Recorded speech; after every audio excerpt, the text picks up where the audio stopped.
But we're going to kick off the day with our friends at Toyota and the Dream Project. The conversation today is all about dreaming big, having vision, and planting the seeds to watching them grow. So please join me in welcoming our panelists. First to the stage, we're going to have Cedric Rogers, co-founder and CEO of CultureCon, followed by Donald Woodard, entertainment attorney. Yeah, round of applause. Kiana Moore, VP of Content Production, head of Epic Digital, and then Tanisha Jackson-Warner, founder and CEO of Igami Group and the Dream Project. Welcome our panelists to the stage.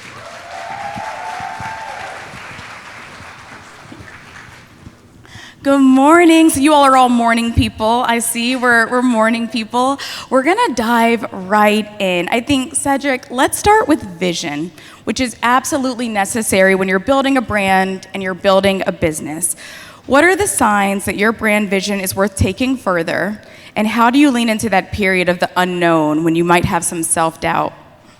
Well, first of all, good morning, everyone. And as she said, I'm currently the CEO of CultureCon. We own and operate All Def Digital. Some of you all may know that brand. I've created a couple of startups, and when you get into this whole idea of vision, you know, it's really about solving a problem, right, from entrepreneurship.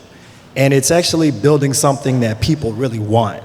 Oftentimes, I think we look at when we're building something kind of like what we want, but it's when you start talking to the right people, getting out, seeing that really like people need whatever I'm solving, right? Whether it's women, I think are really the big opportunity in America right now, Black women especially, so many needs that are now being solved, whether it be for hair care, beauty, home goods.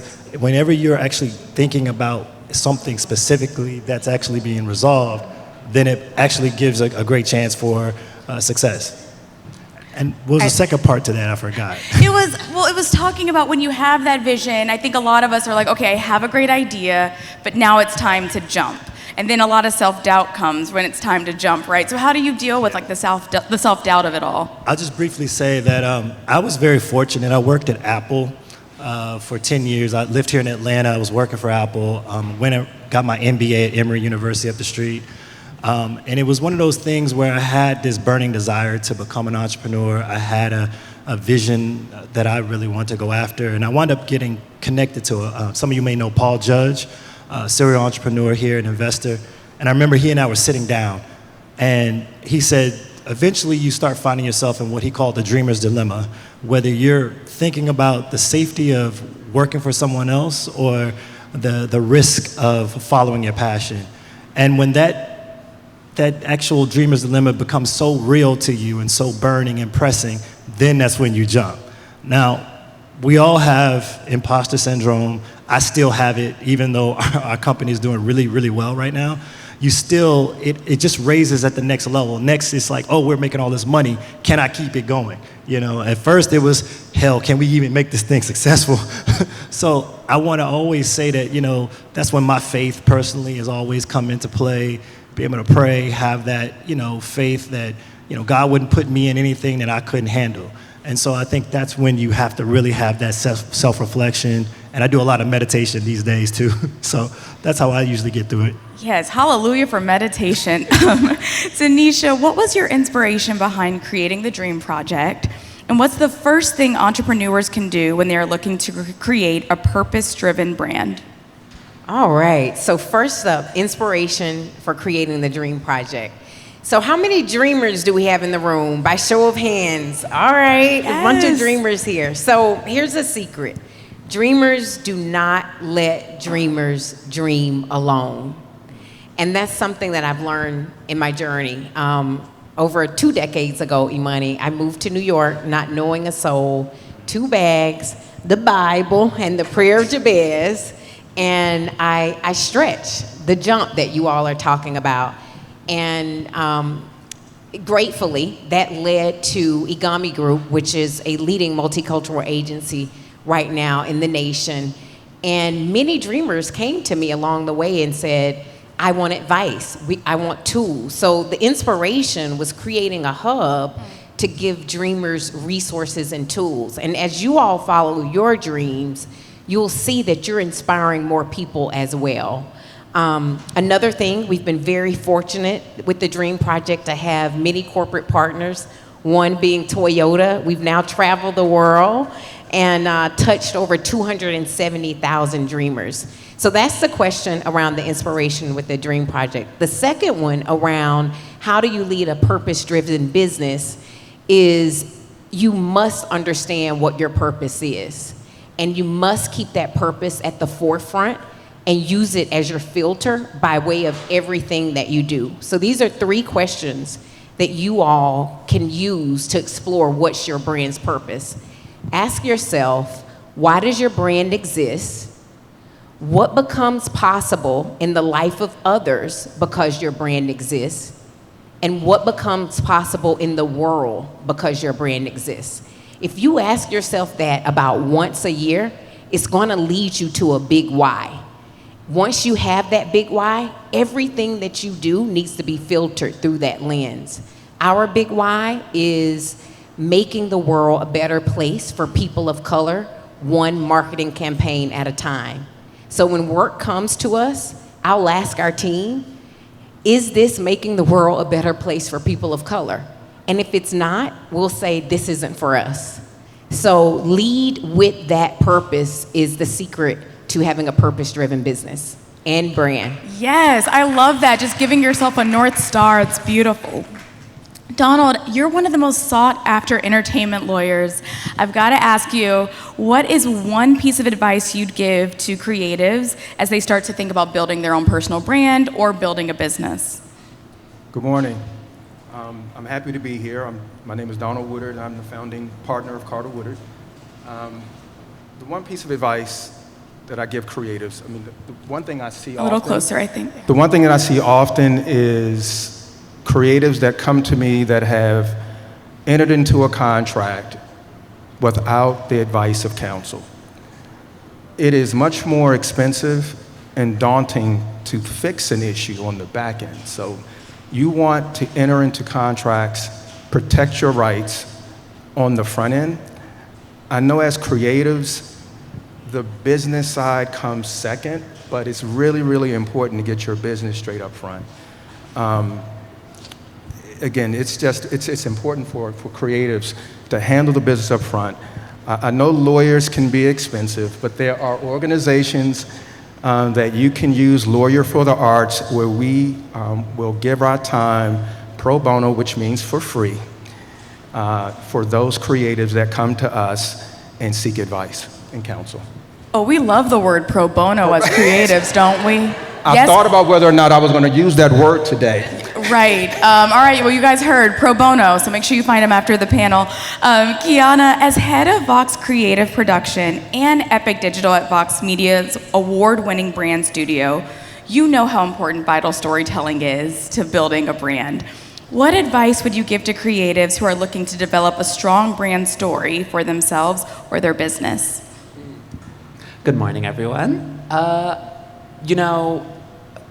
Figuring out your brand and telling your brand story, whatever it is, and this is the ethos of Epic and what I do at Vox Creative, is making sure that you believe in your heart in the story and you keep it authentic, right? When you think about yourself and you want to tell a story, don't go in saying the story will be this and the story will be that and this is the path I'll take, because sometimes along the way that path changes. I'm sure a lot of you have dealt with hurdles, and sometimes at night you cry alone and you don't know what to do and you feel lost. But if you just remember that your story is unique to you, and whatever your brand is, whatever it is out in this world, and you stay true to it, somebody somewhere will see it and will love it and will embrace it. And when you have that, you have your start of a community. And when you start your community, everyone's gonna buy in. Everyone's gonna see that you're authentic. Everyone's gonna see who you are. Everyone's gonna feel the emotion that you're trying to bring to your company. And really, that's what I do at Epic, right? Our job is to go out and meet people on their level and hopefully tell their story authentically with brands, because we work with brands a lot, and luckily brands give us editorial control. But The point is that I felt the need that enough of our stories weren't being told or ignored or devalued or sometimes just plain out erased.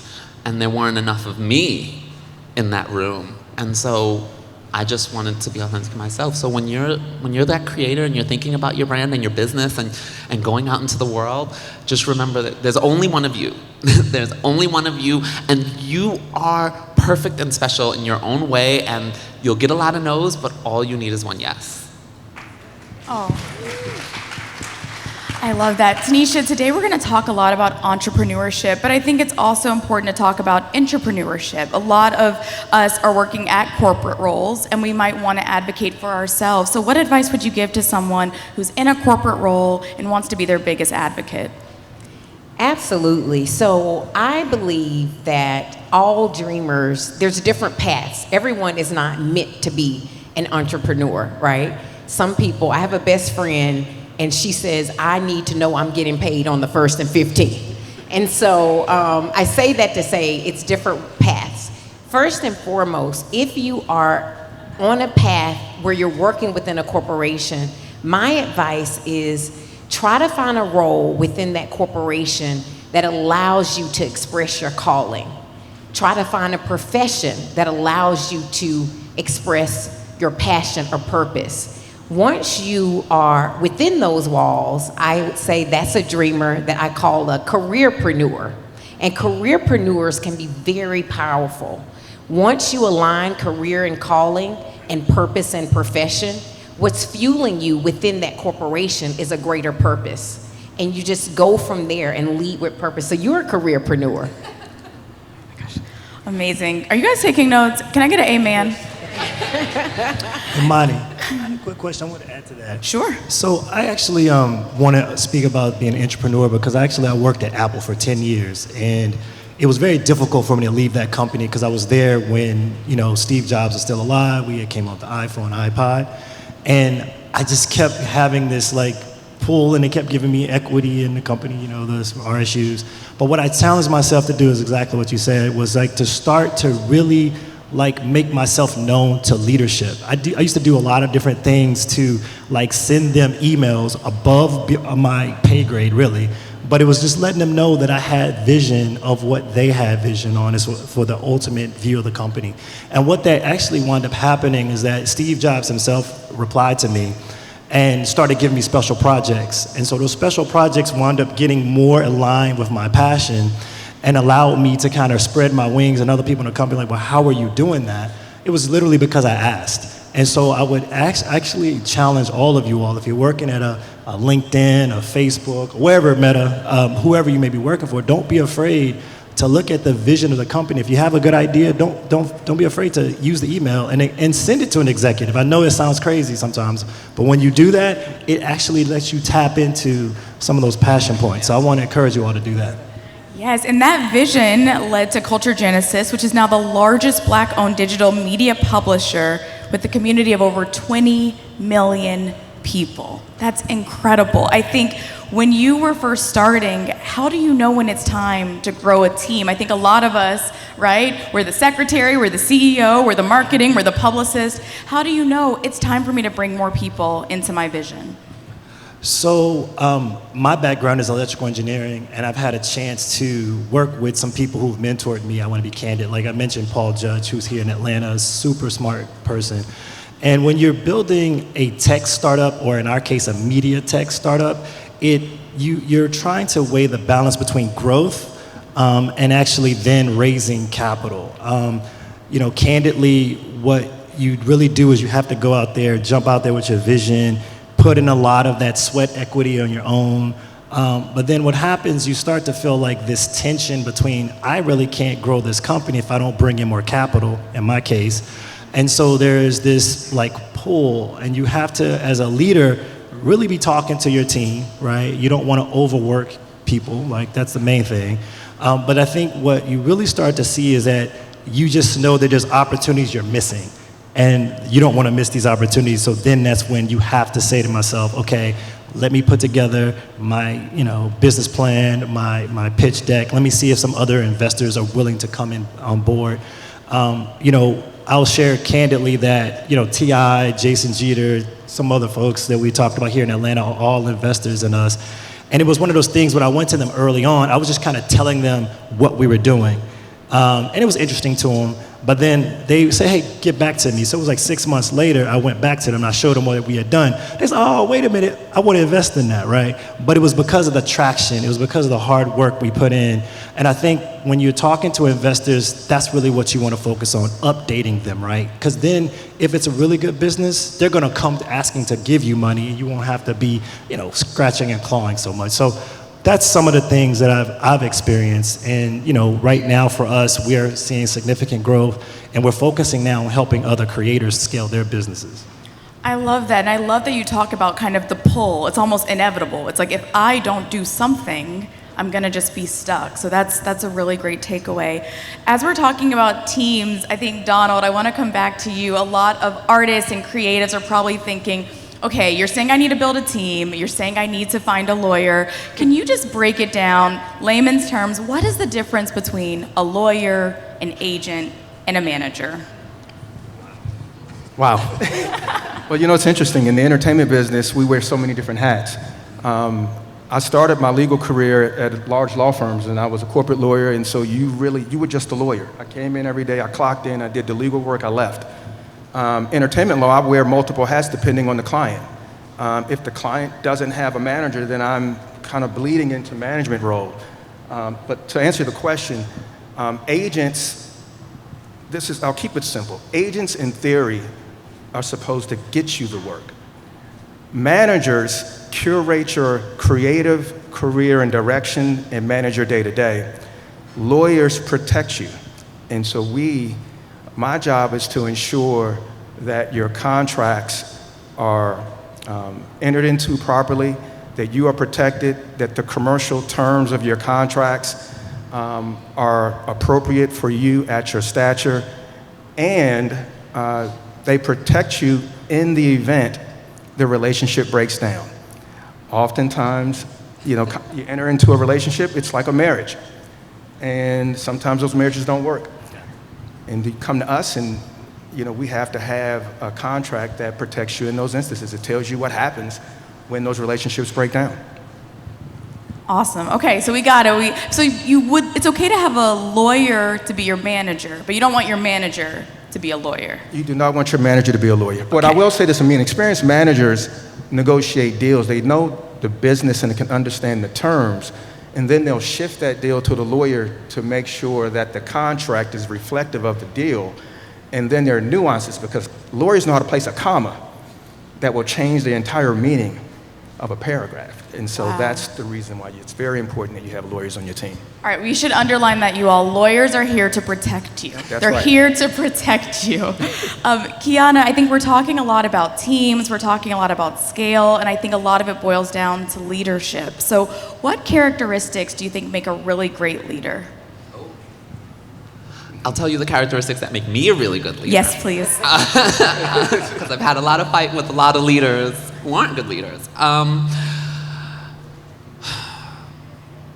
I guess a good leader to me is someone who would do the work before you ask the people who you manage to do the work. And I know that sounds weird because as you grow, you shouldn't be doing the work, but you have to realize that your job, the people that you manage, the people that you lead are your family. They are your family when you are not home. You spend 1/3 of your life at work. And so if you're their leader and they're your family, then you don't want to ask someone to do something that you yourself would not do.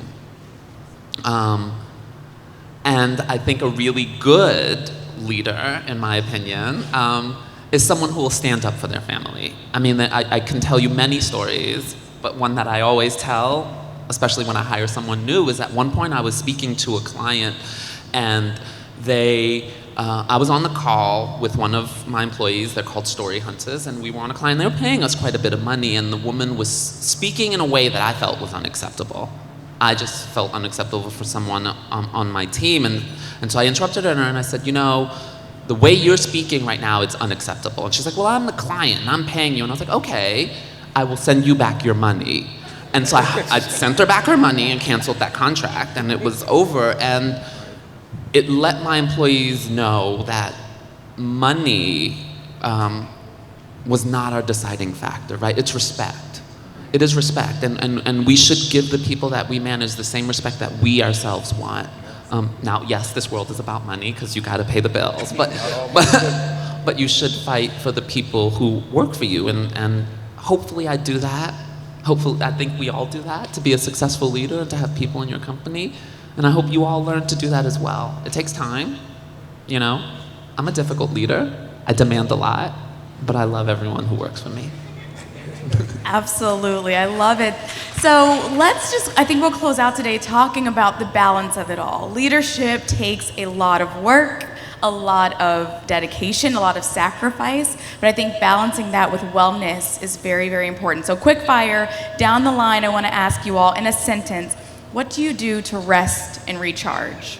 Tanisha, we'll start with you. What I do to rest and recharge, I plan 3 getaways a year where I actually go away alone and spend time in solitude. That grounds me to receive creative ideas. Secondly, I schedule me first. And so there are some appointments that my partner will tell you never moves. My workout in the morning, 4 days a week, that doesn't move. I also have an ongoing appointment with a therapist. Do not change that appointment, no matter what. And those are the things that I say from me to me. That's for my wellness. So schedule you. Mine are pretty simple. I play board games. So if anyone wants to play board games, you just call me if you're in San Francisco. I also board games. What's the second thing that I do? You all are overachievers. I said one thing. You gotta have a lot of things to relax. Oh, dinner. So board games, and then I also like to cook. So I invite people over. It's something I learned from my grandmother, and I continue to do it. So I like to cook for people when they come over. And then finally, don't forget to be lazy. Yes. One Sunday a month, I don't even get out of bed. I just order food. I stay in bed. I'm lazy. Hire people to do the other work, and just like take care of yourself and recharge. I think we're in a society where sometimes it's like work, always work to strive, but that's just not attainable. That's sustainable. I mean, yeah. That's great. Lawyers don't know what lazy means, so we're just running all the time, and we're going protect my mental health, and part of that is physical activity. I'm extremely physically active. I was an athlete, and so I continue to participate in sports and boxing and everything else that comes along. Spiritually active, part of the church, family, leisure time. I know you asked for one thing, we don't. It's hard. I mean, I've given up. No, that's really great. There's a wellness and wholeness, and so it's the whole body, mind, body, spirit. So you know I can't just do one. Y'all know that, right? But anyway, I would just actually take the time and tell you about 2 books I've read that actually lay this out for me. One is called The 5 a.m. Club. The other one's called Miracle Morning. These books both talk about the balance that everyone on stage has spoke about. I try to get up every morning very early to have that me time, to actually center myself. In that, there's working out, there's meditation.